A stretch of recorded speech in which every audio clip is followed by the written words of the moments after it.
Las Vegas, Nevada. La ciudad de los casinos, la ciudad de las 1000 luces y, como no todos saben, última frontera antes de un mundo lleno de secretos militares. Aquí comenzamos nuestra investigación, justo en el centro del misterio, ya que al otro lado de las montañas, al norte de Las Vegas, se extiende la base experimental de Nevada.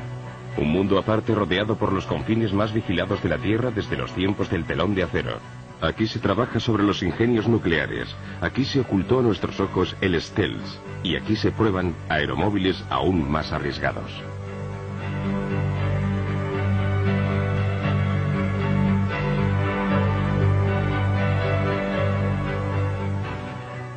Nuestras investigaciones nos condujeron hasta John Lear, uno de los mejores pilotos de Estados Unidos, hijo del legendario diseñador de aviones William Lear. John cuenta en su haber con más de 16.000 horas de vuelo con 360 tipos de aviones, en más de 50 países. Ha establecido 17 récords del mundo de velocidad. Es el único piloto que posee todos los títulos y certificados de vuelo que extiende el Organismo Federal Aeronáutico.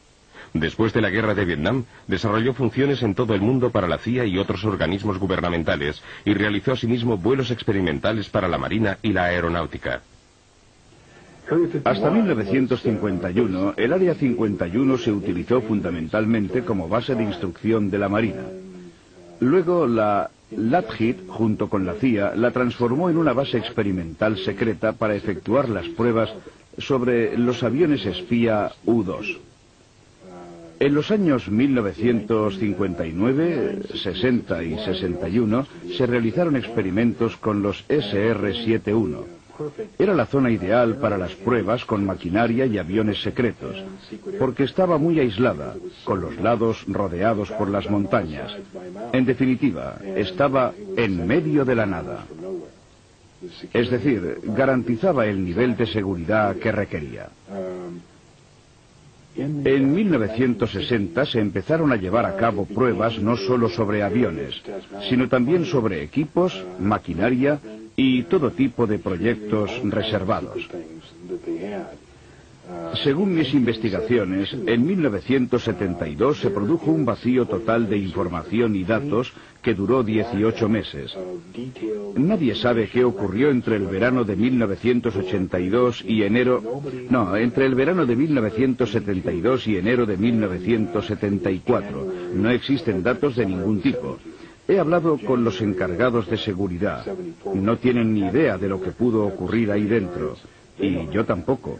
Y no puedo hacer conjeturas porque el proyecto referente a los platillos volantes, al menos según la información que he reunido, el proyecto denominado Red Light comenzó en 1960.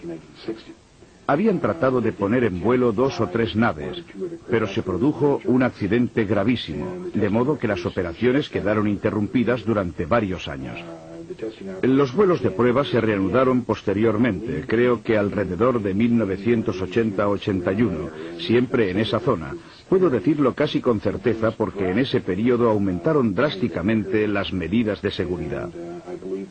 Al sur de Groom Lake, en el ángulo nororiental del centro experimental del desierto de Nevada, se encuentra el Papoose Lake, que es un lago salado donde hay una zona de alto secreto denominada Área S4, y creo que probablemente es allí donde se llevan a cabo los experimentos con platillos volantes.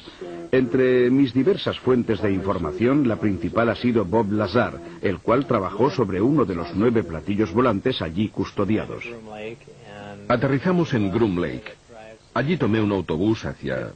no estoy seguro de la distancia, pero unos 25 kilómetros al sur, hasta una zona donde hay un lago salado llamado Papoose Lake. Y justo en la ladera de la montaña se encuentra el área llamada S4. ¿Qué sintió cuando entró allí por primera vez? Parecía todo muy militar, no un ambiente científico. Había muchos controles, con niveles máximos de seguridad. Se fuera donde se fuera, había que ir acompañado de un guardia armado, incluso al cuarto de baño. Todas las puertas se abrían y se cerraban con una identificación magnética personal. Era un ambiente muy opresivo.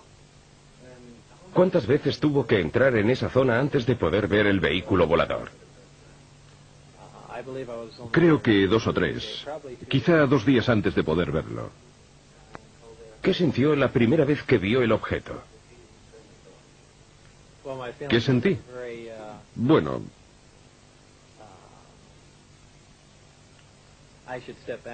volviendo atrás en el tiempo, la primera vez que vi la astronave fue cuando entré en el hangar y me dije, esto explica por fin todos esos avistamientos de ovnis. Es un vehículo militar secreto en fase de experimentación y ya está.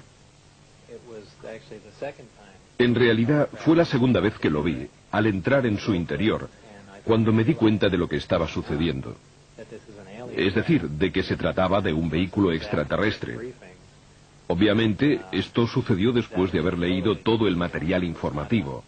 Y entonces, en ese momento cambió todo. Era una sensación distinta, algo inquietante. Me sentía como un intruso. Es algo muy difícil de describir. Aún así, inténtalo. Me parecía...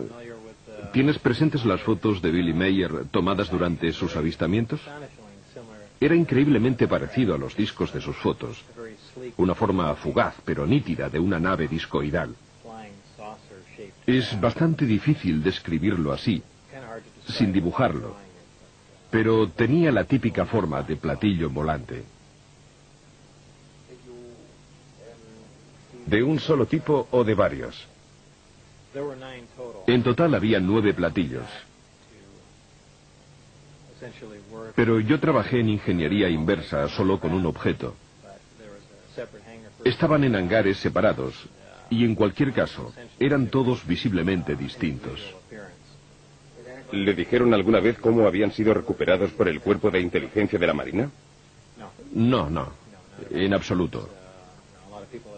La gente ha sugerido varias hipótesis, que habían sido derribados o que habían caído, pero no parecían dañados y por consiguiente tengo serias dudas sobre dichas hipótesis. ¿Nos puede describir el interior? Es muy simple. Existe un solo color dominante, un gris peltre. El exterior es también de este mismo color. No tiene aristas. En el interior, todo el equipamiento tiene una forma redondeada, incluso los asientos y los espacios para los amplificadores. Es como si hubiesen sido fundidos y luego modelados con estas formas curvilíneas, incluso las uniones entre las paredes y el pavimento. El interior es esencial, muy abierto. El uso del espacio no parece en absoluto funcional. Hay 3 puentes. El más bajo alberga los amplificadores montados sobre bases móviles. En el puente central, desde donde se accede al interior de la nave, están los asientos y los amplificadores. Y luego está el puente superior, un sector limitado al que yo no tenía acceso, no sé qué podía haber allí. ¿En su opinión, el vehículo era extraterrestre? Absolutamente sí, extraterrestre, no hay duda. ¿Por qué? En primer lugar, el objeto del proyecto era analizar la nave. Si se hubiera tratado de un aparato de Estados Unidos, no habríamos perdido tiempo en tratar de entender cómo lo habíamos construido. En segundo lugar, por las dimensiones del equipamiento interno, por el tamaño de los asientos y por los materiales utilizados, absolutamente desconocidos para nosotros. Y por último, por el carburante, el elemento 115, que en realidad no existe. Estos datos han de sumarse a las informaciones que me fueron facilitadas, en las cuales se indicaba claramente que se trataba de una nave extraterrestre. ¿Le dijeron cómo funcionaba el sistema de propulsión? Formaba parte de mi trabajo de ingeniería inversa. Es decir, debíamos averiguar el funcionamiento del sistema de propulsión. Habían realizado ya algunos progresos, pero no sé exactamente desde cuándo se encontraba allí la nave, si llevaban 1 o 10 años analizándola. En cualquier caso, con pocos progresos. El sistema es impresionante. Está compuesto por 2 partes, los amplificadores de gravedad y el reactor que proporciona energía. El reactor funciona por aniquilación completa, alimentado por antimateria. La aniquilación completa es prácticamente la más eficaz de las 3 reacciones nucleares que existen, esto es, fusión, fisión y aniquilación. Utiliza un elemento muy pesado, el elemento 115. Esta sería su situación en la tabla periódica. En la Tierra este elemento no ha sido aún sintetizado. En mi opinión, en algunos sistemas estelares, esta síntesis se produce de manera espontánea. El elemento es bombardeado en un acelerador de dimensiones extremadamente reducidas. Como consecuencia de ello, sufre una fisión espontánea y produce partículas de antimateria. Estas, gracias a un dispositivo termoeléctrico con una eficacia del 100%, interactúan con la materia gaseosa y se transforman en electricidad. Ahora bien, la primera ley de termodinámica viene a decir que la eficacia al 100% para cualquier dispositivo eléctrico es bastante imposible, ya que se producen dispersión de calor y otras pérdidas de esta índole. Pero yo, en este sistema, no las detecté. Es una tecnología absolutamente asombrosa.